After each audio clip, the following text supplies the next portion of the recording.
Zimbabwe పర్యటనలో కుర్ర భారత్ అద్భుత ఆటతో సిరీస్ ను పట్టేసి వారివ్వా అనిపించింది. రోహిత్ శర్మ, విరాట్ కోహ్లీ వీడుకోలతో టీ20లో ఓపెనింగ్ ప్లేసుల కోసం యువ కెరటాలు యశస్వి జైస్వాల్, అభిషేక్ శర్మల మధ్య తగ్గపోరు నడుస్తుంది. ఫ్రెండ్స్, మన ఛానల్ ని మీరు సబ్స్క్రైబ్ చేయడం ద్వారా క్రికెట్ గురించి అందరికంటే ముందు మీకే అప్డేట్ ఇస్తాను. మీకు గుడ్ కంటెంట్ అందించడానికి నాకు ఎంకరేజ్మెంట్ ఇచ్చినట్లు ఉంటుంది. ప్లీజ్ సబ్స్క్రైబ్ చేసి వీడియోని లైక్ చేయండి. ఫ్రెండ్స్, పొట్టి ప్రపంచ కప్ ట్రోఫీ విజయం భారత జట్టును సంబరాల్లో ముంచెత్తింది. ఆ సంతోషాన్ని మరొక ముందే జింబాబ్వే పర్యటనలో కుర్ర భారత్ అద్భుత ఆటతో సిరీస్ ను పట్టేసి వారెవ్వా అనిపించింది. ఇక టీ20లో టీమిండియాకు అన్ని మంచి శకనాలే పో అని అభిమానులు అంటున్నారు. అయితే సీనియర్ క్రికెటర్లు రోహిత్ శర్మ, విరాట్ కోహ్లీల మాదిరిగా పొట్టి ఫార్మాట్ లో నమ్మదగ్గ ఆటగాళ్ల అవసరం టీమిండియాకి ఎంతో ఉంది. రోకోలో వీడ్కోలతో టీ20లో ఓపెనింగ్ కోసం కుర్రాళ్ల మధ్య గట్టి పోటీ మొదలైంది. ముఖ్యంగా యువ కెరటాలు యశస్వి జైస్వాల్, అభిషేక్ శర్మల మధ్య తగ్గపోరు నడుస్తుంది. ఈ విషయంపై కెప్టెన్ గిల్ సైతం స్పందిస్తూ ఓపెనింగ్ కోసం పోటీ ఉండడం మంచి విషయమే కదా అని టీమిండియా బెంచ్ ఎంత బలమైనదో ఒక్క మాటలో చెప్పేశాడు. పొట్టి ప్రపంచ కప్ తర్వాత జరిగిన జింబాబ్వే సిరీస్ లో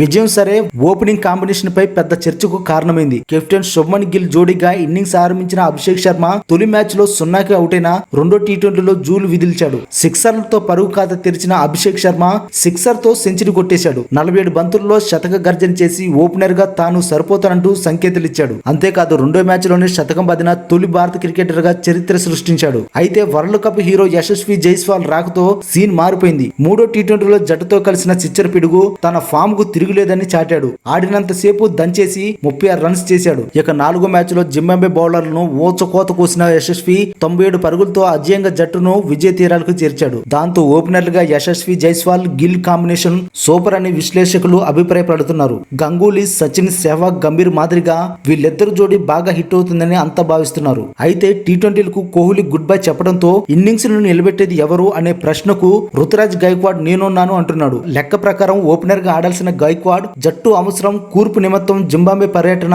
రెండో టీ20లో 4వ స్థానంలో బ్యాటింగ్ కు వచ్చాడు. అయినా సరే ఆటపై ఫోకస్ తగ్గకుండా కళాత్మక షాట్లతో అలరించిన గైక్వాడ్ కెప్టెన్ నమ్మకాన్ని నిలబెట్టాడు. దాంతో విరాట్ కోహ్లీ వారసుడు దొరికేశాడంటూ రుతురాజ్ ను ప్రశంసల్లో ముంచెత్తుతున్నారు. గైక్వాడ్ 4 మ్యాచ్ల్లో 133 రన్స్ కొట్టాడు. ఇక స్పిన్ ఆల్ రౌండర్ అయిన రవీంద్ర జడేజాలోని లోటును వాషింగ్టన్ సుందర్ భర్తీ చేసేలా కనిపిస్తున్నాడు. జింబాబ్వే టూర్ లో సుందర్ 8 వికెట్లు తీసి ప్లేయర్ ఆఫ్ ద సిరీస్ కి ఎంపికయ్యాడు. ఇక ఈ సిరీస్ లో యువ స్పిన్నర్ రవి భూషణ్ బౌలింగ్ ను ఎంత మెచ్చుకున్నా తక్కువే. స్లో బాల్స్, గూగ్లీ బంతులతో జింబాబ్వే బ్యాటర్లను బొట్టలు వేసుకున్న ఈ లెగ్గి టీ20 పురాగమనం కోసం ఆశగా ఎదురు చూస్తున్న చాహల్ ఆశలపై నీళ్లు చల్లేశాడు. ఇక పేస్ యూనిట్ లో ఆవేశ్ ఖాన్, ముఖేష్ కుమార్ లు హిట్ కొట్టారు. ఆఖరి టీ20లో ముఖేష్ తొలి ఆఖరి స్పెల్లో 2 వికెట్లు తీసి టీమిండియా విజయంలో భాగమయ్యాడు. జింబాబ్వే టూర్ లో కుర్రాళ్లు తమ పాత్రకు న్యాయం చేయడంతో గిల్ సారథ్యంలో టీమిండియా 4-1తో సిరీస్ సొంతం చేసుకుంది.